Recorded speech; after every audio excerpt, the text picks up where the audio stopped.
I know it came as a shock to some to hear a Texan stand up there in front of the country and say, we got a real problem. America is addicted to oil. But I meant it, because it's a true fact, and we've got to do something about it now.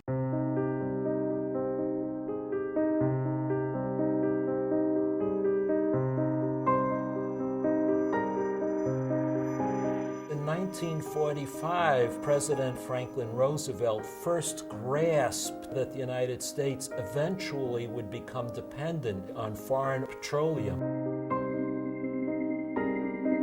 He was the one who pioneered a foreign policy based on oil. This has been a dominant factor in American foreign policy ever since.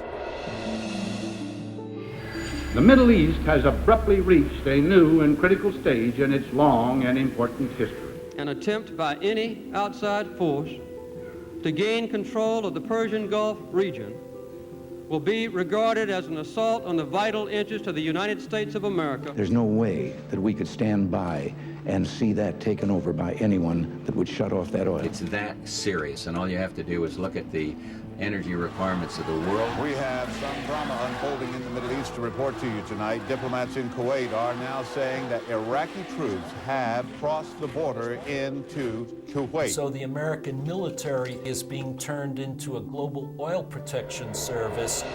There are places that have oil that are using oil as a weapon. They got the capacity to use oil as an economic weapon. Armed with an arsenal of these weapons of terror and seated atop 10% of the world's oil reserves, Saddam Hussein could then be expected to seek domination of the entire Middle East. Saddam Hussein is a threat. Regime change is welcome in whatever form it takes. The issue is not about Iraqi oil. It does not relate to oil. I mean, it just plain doesn't. One simple three-letter word: oil. Oil. Is it about oil? This is not about that. I'm not saying that they believed it was about oil. I'm saying it is about oil. If we continue to rely on military force to solve our resource needs, we're in for a very bloody and dangerous and painful century indeed. Absolutely, it's all about oil. The whole world is about oil. Right. It's all about oil. That's why we're there. Big deal.